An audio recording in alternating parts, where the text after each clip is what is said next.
ప్రియమైన దేవుని పిల్లలారా, మన ప్రభు అయిన యేసుక్రీస్తు నామమున మీ అందరికీ వందనాలు తెలియజేస్తున్నానండి. ఈ భూమి మీద ఆదిలో ఆదాము అవ్వల సంతానమే కయ్యేను హేబేలు. కయ్యేను హేబేలులు ఇద్దరు కూడా అన్నదమ్ములు, ఆదాము సంతానం. అయితే కయ్యేను హేబేలు ఇద్దరు కూడా దేవునికి అర్పణగా ఏదైనా ఇవ్వాలి, అన్నీ ఇచ్చిన దేవుని కొరకు మనం ఏమైనా ఇవ్వాలి అనే ఆలోచన వచ్చినప్పుడు ఇద్దరూ అర్పణలు తీసుకొచ్చారు. అందులో హేబేలు అర్పణ దేవుడు లక్ష్య పెట్టాడు. హేబేలును అతని అర్పణను, మొదట హేబేలును లక్ష్య పెట్టాడు. అంటే అతని హృదయము, అతని స్థితిగతులను లక్ష్య పెట్టాడు. కాబట్టే అతని అర్పణను అంగీకరించబడ్డది. మరి కయ్యేను అర్పణ అంగీకరించబడలేదు. అతని ఉద్దేశాలు, అతని హృదయాన్ని కూడా పరిశీలించాడు దేవుడు. అది దేవునికి నచ్చలేదు. కాబట్టి ఎప్పుడైతే హేబేలు యొక్క అర్పణను దేవుడు అంగీకరించి కయ్యేను అర్పణను నిరాకరించినట్టుగా దేవుడు చూశాడు, అప్పుడు కయ్యేనికి నచ్చలేదండి. ఎవరు నచ్చలేదు? హేబేలు నచ్చలేదు. ఎందుకు నచ్చలేదు? హేబేలు ఏం చెడ్డ చేశాడు? మంచి చేశాడు. దేవుని దృష్టిలో నీతిగా బ్రతకటం ఎవరికి నచ్చలేదంటే సొంత అన్నగారికే నచ్చలేదు, సొంత కుటుంబస్తుడికే నచ్చలేదు. ఇతను లేకుండా ఉంటే దేవుడు నా అర్పణను, లేకపోతే నేను దేవుడికి దగ్గరగా ఉంటాను, ఇతన్ని ఏమైనా సరే హేబేల్ని చంపేయాలనుకున్నాడు. చూసారా, దుష్టాలోచన చేసి కయ్యేను ఒంటరిగా మరి హేబేలు మీద పడి చంపేశాడండి. మొదటి మర్డర్, నీతిమంతుడు చనిపోయాడు. చిన్న వయసు, ఎవరికన్నా? ఆదాము అవ్వలకి పుట్టిన సంతానమే కదండి, కయ్యేను కన్నా. వయసులో చిన్న వయసు ఉన్నటువంటి హేబేలే మొట్టమొదట మర్డర్ చేయబడ్డాడు. ఎవరి చేత? అన్నగారి చేత, రక్త సంబంధి చేత. ఎందుకు మర్డర్ చేయించబడ్డాడంటే అతని నీతి క్రియలను బట్టి. నీతిమంతుడైన హేబేలు కదా, నీతిమంతుడైన హేబేలు చూసారా, దేవుని కొరకు బ్రతికాడు, నిజాయితీగా ఉన్నాడు. అది నచ్చలేదు, చనిపోయాడు. అయితే హేబేలు రక్తము దేవునికి మొర్రపెట్టగా కయ్యేను అడుగుతాడు ప్రశ్న. కయ్యేను, నీ తమ్ముడైన హేబేలు ఎక్కడున్నాడయ్యా అని అడిగినప్పుడు, నేను ఏమైనా నా తమ్ముడికి కావాలవాడినా, ఎందుకు అడుగుతున్నావు నన్ను అడిగినప్పుడు తండ్రితోటే అబద్ధం ఆడుతున్నాడు. మరి నీ తమ్ముని రక్తము నేల నుండి నాకు మొర్రపెట్టలేదా? మరి ఏంటి నువ్వు చేసిన పని అని అతన్ని మర్డర్గా చేయలేదు. నీ తమ్ముడు చంపేసావు, నిన్ను చంపేస్తున్నాను అనలేదు. కానీ అతనికి ఒక గుర్తు వేసి వదిలేహాడు, దేశ తెమ్మరగా తిరుగుతున్నాడు. నా దోష శిక్ష నేను భరించలేనంతటిది అని కయ్యని అంటాడు. ప్రొడక్ట్ ఇవ్వలేదండి అది కయ్యనికి. ఇతను ఎవరు అనేటప్పటికీ మొట్టమొదటి నరహంతకుడు, హేబేల్ని చంపేసిన కయ్యేను అని గుర్తుండడానికి ఒక గుర్తేసి వదిలేశాడు కదా.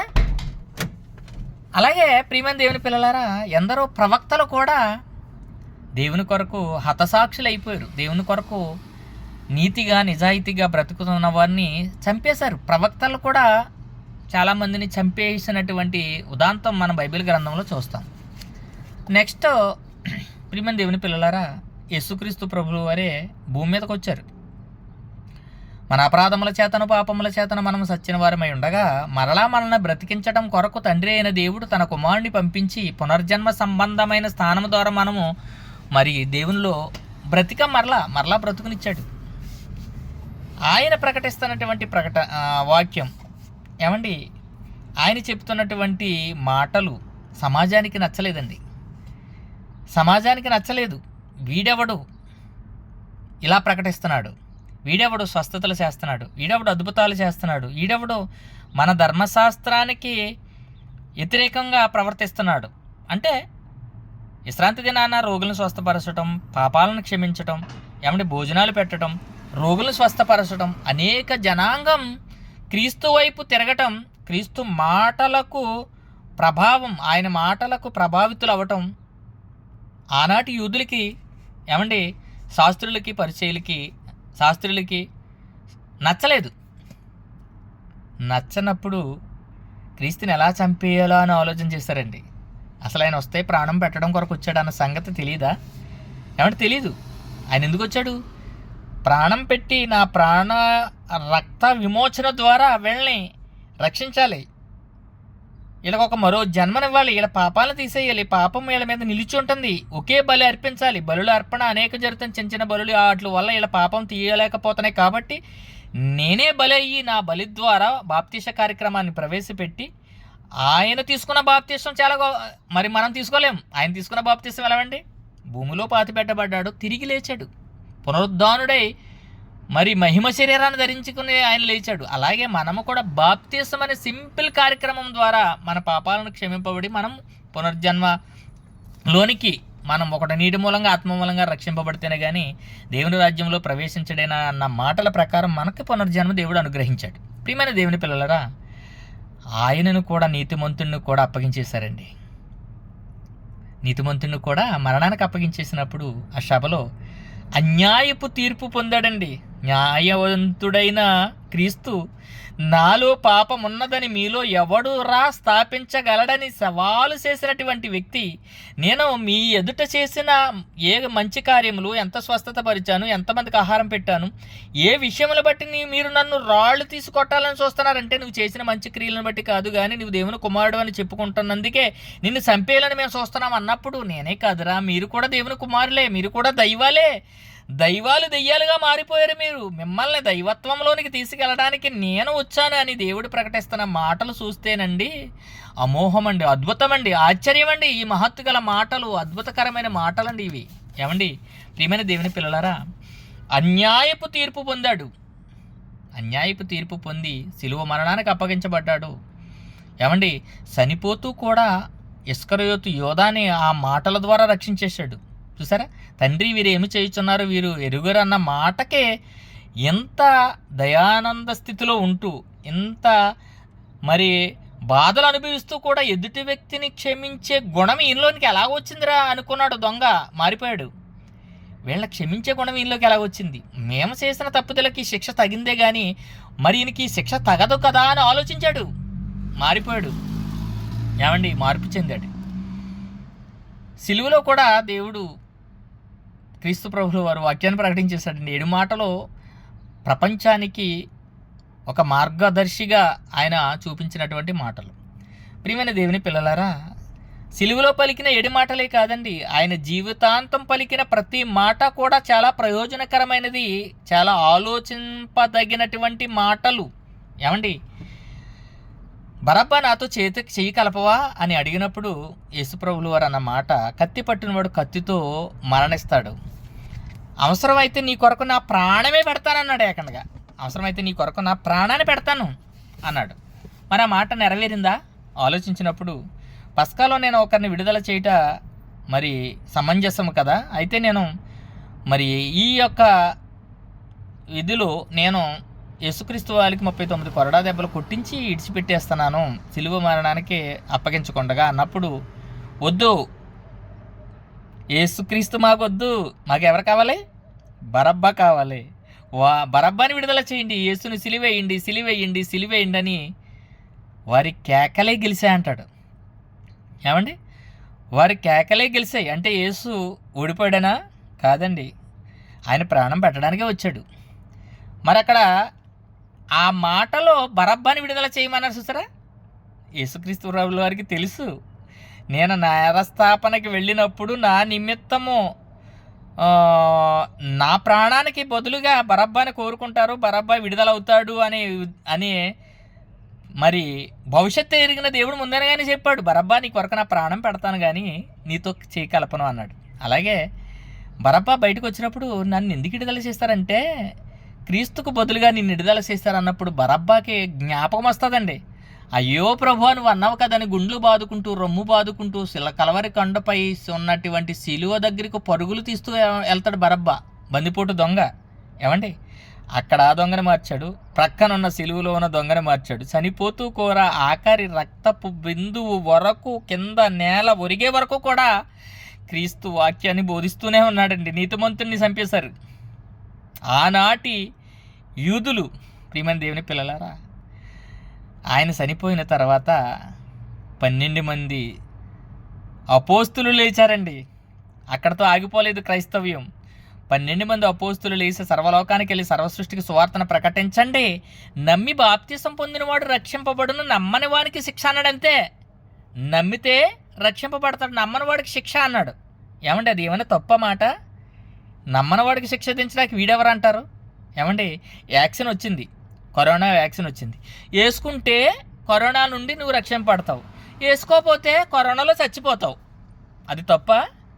ఈ కోవిడ్ దేశంలో అందరికీ కరోనా వ్యాక్సిన్ ఫ్రీగా వేస్తారండి. అంత మాత్రమే కాదు, అక్కమ లేని వాళ్ళని కూడా పిలిచి మిమ్మల్ని మేము పట్టుకోము, పంపించేయము, రండి వ్యాక్సిన్ వేస్తాం అని వాళ్ళకు కూడా వ్యాక్సిన్ వేస్తారండి, కరోనా వ్యాక్సిన్. ఏమంటే ప్రియమైన దేవుని పిల్లారా, నిజంగా ఈ కోవిడ్ దేశంలో అరబ్బీ కంట్రీలో ఈ ముస్లింలకి చేతులెత్తి నమస్కరించాలి. ఏమండి, మీరు ముస్లింలు అయితేనే మీకు భోజనం పెడతాం, మీరు ముస్లింలు అయితేనే మీకు వ్యాక్సిన్ ఇస్తాం, మీరు ముస్లింలు అయితేనే మా కంట్రీలో ఉండండి, లేకపోతే వెళ్ళిపోండి అన్న మాట వీళ్ళు అనరండి. ఏమండి, రంజాన్లో మరి సిగ్నల్ దగ్గర అందరికీ వాటర్, ఏమండి అందరికీ లెమన్, మజ్జిగ, మళ్ళీ యాపిల్ పళ్ళు అందరికీ పంచిపెడతారండి. వాళ్ళ మతస్థులకే కాదు, ఏమంటే ముస్లింలకే కాదు, అందరికీ ఇస్తారు. వాళ్ళ యొక్క మనస్సుని ఒక్కసారి అర్థం చేసుకోండి, ముస్లిం సోదరుల యొక్క మనస్సుని. మరి మన భారతదేశంలో అబ్బా ఏం జరుగుతుందో, ఏం జరగబోతుందో ఒకసారి ఆలోచించండి ప్రియమైన దేవుని పిల్లలారా. ఏమండి, 12 మంది శిష్యులు బయలుదేరారు. ఏమండి, మీరు సర్వలోకానికి వెళ్ళి సరస్వతి సువార్తను ప్రకటించండి, సమస్త జనులను నాకు శిష్యులుగా చేయండి, సమస్త జనులను శిష్యులుగా చేసేయండి. ఏమండి, సమస్త జనులను శిష్యులుగా చేసినప్పుడు వాళ్ళు కూడా క్రీస్తుని వెంబడించారు, క్రీస్తు కొరకు బ్రతికారు. ఆ 12 మంది శిష్యులను కూడా ఏమండి ఈ లోకం సహించలేదు, దేవుని మాటలు చెప్పొద్దని ఆపు చేయాలని వాళ్ళని ఆటంకపరిచినప్పుడు, వాళ్ళు మేము కన్నవాటిని విన్నవాటిని చెప్పకుండా ఉండలేమన్నప్పుడు వాళ్ళు కూడా హతసాక్షులుగా చంపేశారండి. ఏమండి, ఖడ్గంతో చంపేశారు, రాళ్ళకొట్టి చంపేశారు, ఏమండి తల్లక్రిందులుగా సిలివేసి చంపేశారు, ఏమండి చలచల కాగుతున్న నూనెలో వేయించి చంపేశారు. ఏనాడు చట్టము దేవుని పిల్లలకి న్యాయం తీర్చలేదు. ఏమండి, అన్యాయపు తీర్పే ఇచ్చింది ఈ సమాజం, ఈ లోకం.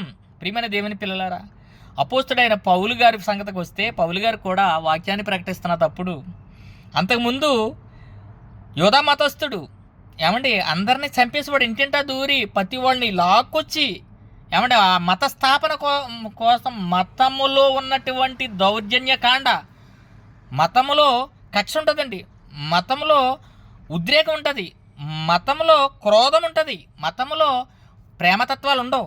తన మతం కోసం ఎదుటివాడిని చంపేయడానికని సిద్ధపడిపోతారు. అది మతంలో ఉన్నటువంటి మౌఢ్యం.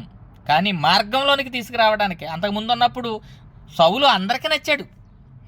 కానీ సౌలు పౌలుగా మార్చబడి దేవుని నీతి క్రియలను ప్రకటిస్తున్నప్పుడు సౌలు పౌలుగా మారినప్పుడు సమాజానికి నచ్చలేదండి. రాళ్లతో కొట్టారు, కొరడాలతో కొట్టారు, ఏమండి ఈడ్చేశారు. ఎప్పుడు చంపేద్దామా అని ప్లాన్ చేశారు, మార్గంలో చంపేయడానికి ప్లాన్ చేశారు. ఏమండి చంపేశారు పౌలు గారిని కూడా. పౌలు గారు కూడా హతసాక్షులే. ఏమండి 12 మంది శిష్యుల్లో 11 మంది హతసాక్షులుగా మరణించారు. ఒక అతను యోహాను గారు మరి పద్మాసు దీవులో పడేస్తే ఆయన మరి మరణించారు. పౌలు గారు కూడా హతసాక్షిగా మరణించారు. ఈ లోకం న్యాయం తీర్చిందండి దేవుని బిడ్డల పట్ల. ఆగిందా క్రైస్తవ్యం? క్రీస్తుని సిలివేస్తే ఆగిందా? 12 మంది అపోస్తులను చంపేస్తే ఆగిందా? పౌలు గారిని చంపేస్తే ఆగిందా? ఏమండి ప్రవీణ్ పగడాల గారిని చంపేస్తే క్రైస్తవ్యం ఆగుతుంది అనుకుంటున్నారా? అది మీ అవివేకమనే సమాజానికి చెప్పక తప్పదు. ఏమండి బైబిల్ని కాల్చేసినంత మాత్రాన్న బైబిల్ యొక్క మంచి లక్షణాలు సమాజంలోనికి వెళ్ళవనుకుంటున్నారా? హృదయాల్లో భద్రపరిచేసుకుంటాడు బైబిల్. ప్రపంచ దేశాలలో అత్యధికంగా అమ్ముడు అయ్యేదే బైబిల్. ఏమండి ఈ బైబిల్ దేవుని మనసు పుస్తకం అండి. దేవుడు తన మనస్సును అక్షరరూపంగా వ్రాసి మనకిచ్చాడు. ఎందుకంటే ఆయన దగ్గరికి మనం చేరాలని. ప్రియమైన దేవుని పిల్లలారా, ఎందరో హతసాక్షులుగా మరణిస్తున్నారు. ఈ లోకం న్యాయం తీర్చదండి. జీవము గల దేవుని చేతిలో పడుట బహు భయంకరం. దేవుడు పక్షపాతి కాదు, ఆయన చూస్తున్నాడు, తీర్పునిస్తాడు ఖచ్చితంగా. ప్రియమైన దేవుని పిల్లారా, మరి మన వంతు వస్తే, ప్రవీణ్ పగడాల గారి వంతు అయిపోయింది, మరి మన వరకు వస్తే మన పరిస్థితి ఏంటి? దేవుని కొరకు బ్రతుకుతావా, నిలబడతావా? క్రైస్తవుడు అంటే కొడితే తిరిగి కొట్టకూడదు, తిడితే తిరిగి తిట్టకూడదు, అబద్ధపు మాటలు మాట్లాడితే నీవు అబద్ధపు మాటలు మాట్లాడకూడదు, మర్డర్ చేస్తే మరలా నువ్వు తిరిగి మర్డర్ చేయకూడదు. వాళ్ళ కొడితే కొట్టించుకో, తిడితే తిట్టించుకో, మర్డర్ చేస్తే చనిపో. కుడి చెంప మీద కొడితే ఎడమ చెంప కూడా తిప్పేయి. ఏమండి, నీ పై వస్త్రాన్ని పట్టిపోతుంది, నీ యొక్క అంగీని కూడా ఇచ్చేయాలికి. అలా ఉండాలి నువ్వు అని ఎవరు చెప్పారు అనుకుంటున్నారు? బైబిల్ అక్షర రూపంలో ఉన్న ఈ మాటలకు క్రైస్తవుడు భయపడి బ్రతుకుతున్నాడు. మీకు భయపడి కాదు, తిరిగి కొట్టలేక కాదు, తిరిగి తిట్టలేక కాదు, తిరిగి మర్డర్ చేయలేక కాదు. న్యాయం అడిగారంతే. ప్రవీణ్ పగడాల గారి విషయంలో జరిగినది హత్య లేకపోతే యాక్సిడెంట్లని న్యాయం అడిగారు. న్యాయం తీర్చలేదు. ఆనాటి నుండి ఈనాటి వరకు న్యాయం జరగలేదు. క్రైస్తవునికి జరగదు కూడా. ఈ లోకము మిమ్మల్ని వెలివేస్తుంది, దూషిస్తుంది, అసహ్యంగా మాట్లాడుతుంది, ఊరి నుండి ఊరికి తరివేస్తుంది, కొడుతుంది, తిడుతుంది. పడండి, అనుభవించండి. ఆత్మను చంపక నేరక దేహమునే చంపే వరకు మీరు భయపడకండి. ఆత్మను దేహమును కలిపి అగ్నిలో వెయ్యువానికి మీరు భయపడండి. వాళ్ళకి భయపడాలి. ఎవరికి భయపడాలి? దేవునికి భయపడాలి. ఈ గ్రంథపు మాటలకు భయపడాలి. దేవుని ఆజ్ఞలకు భయపడి బ్రతుకుతున్నాడు కాబట్టే క్రైస్తవుడు ఉద్రిక్తకు పాల్పడడు. ఏమండి, ఏ ట్రైన్ అయినా కాల్ చేశారా? ఏ బస్సునైనా కాల్ చేశారా? ఏమండి, మరి ఇతర మతస్థులలో కనుక ఇటువంటి దుస్సంఘటన జరిగితే ఎంత విధ్వంసకాండ జరిగిపోయేదో ఇప్పటికి. అవునా కాదా? ఏమి న్యాయం తీర్చిందండి ప్రవీణ్ పగడాల గారి పట్ల ఈ ప్రభుత్వాలు, ఈ రక్షణ శాఖ అని పేరు పెట్టుకున్న పోలీసు యంత్రాంగము, ఈ పత్రికా విలేకరులు, ఈ టీవీ ఛానల్ వారు ఏమండి ఏం చెప్పారు? దేవుని కొరకు న్యాయం తీర్చారా? యావత్ ప్రపంచానికి తెలుసు ప్రవీణ్ పగడాల గారిది హత్య అనే సంగతి. ఏమండి, పోలీస్ యంత్రాంగానికి తెలుసు, రాజకీయ నాయకులకు తెలుసు. ఏ రాజకీయ నాయకుడు నోరు ఎత్తి మాట్లాడాడు? ఏ ఎమ్మెల్యే ఈయన మన ప్రవీణ్ పగడాల గారి విషయంలో మాట్లాడరు. క్రైస్తవ్యాన్నిలోనికి మరి వచ్చిన ప్రతి క్రైస్తవుడు కూడా హింస అనుభవించవలసిందే, శ్రమల గుండా ప్రయాణం చేయవలసిందే, ఈ లోక యాత్రను ముగించవలసిందే, విశ్రాంతి పొందడానికి వెళ్ళిపోవలసిందే. ప్రియమైన దేవుని పిల్లలారా, దేవుని కొరకు హతసాక్షులుగా మరణించడానికి సిద్ధపడిపోండి ప్రతి క్రైస్తవుడు కూడా. ఈ లోకం శాశ్వతం కాదు, యాత్రికులం, పరదేశులం. మన నిజమైన మనం వచ్చినటువంటి దేశం పరలోక రాజ్యానికి మనం వారసులం కావాలి. దేవుని దగ్గరికి వెళ్ళిపోవాలి, నెమ్మది పొందే స్థలానికి వెళ్ళిపోవాలి. లాజరు ధనవంతుడు ఒకసారి జ్ఞాపకం చేసుకోండి ప్రియమైన దేవుని పిల్లలారా. లోకమునైనను లోకములో ఉన్న వాటినైనను ప్రేమించవద్దు. రండి నరులారా రండి అని ఎల్కం పలుకుతున్నాడు దేవుడు. ఆయన దగ్గరికి వెళ్ళడానికి ప్రయత్నిద్దాం, దేవునిలో బ్రతుకుదాం, అంతం వరకు సహిద్దాం, విశ్వాసాన్ని కాపాడుకుందాం, పరుగు పందాన్ని తుదమట్టిందాం, గురి వద్దకు పరిగెడదాం, దేవుని కొరకు బ్రతుకుదాం, కక్షా కార్పణ్యాలు విడిచిపెడదాం, ప్రేమతత్వాన్ని చాటుదాం, సభ్య సమాజానికి మాదిరిగా ఉందాం, క్రీస్తు చూపిన మాదిరిని మనలో కనపరుద్దాం. ప్రియమైన దేవుని పిల్లలారా, అందరికీ వందనాలు తెలియజేస్తున్నాను. ఎవరూ బాధపడకండి. నేను మొట్టమొదటే చెప్పాను ప్రవీణ్ పగడాల గారిది యాక్సిడెంట్ అని చెప్తారు అని. అదే వచ్చింది. కానీ దేవునికి తెలుసు, యెహోవా కనుదృష్టి లోకమంతా సంచారం చేయుచున్నది. సీసీ కెమెరాల నుండి తప్పించుకోగలవు, కానీ దేవుని దృష్టిలోంచి తప్పించుకోలేడు ఏ ఒక్కరు కూడా. న్యాయవంతుడు న్యాయం ఖచ్చితంగా తీర్చుతాడు న్యాయాన్ని. వేచి చూద్దాం. అందరికీ వందనాలు. దేవుని కొరకు బ్రతకండి, అనేకులను దేవుని కొరకు ఆలోచింపచేయండి. అందరికీ వందనాలండి.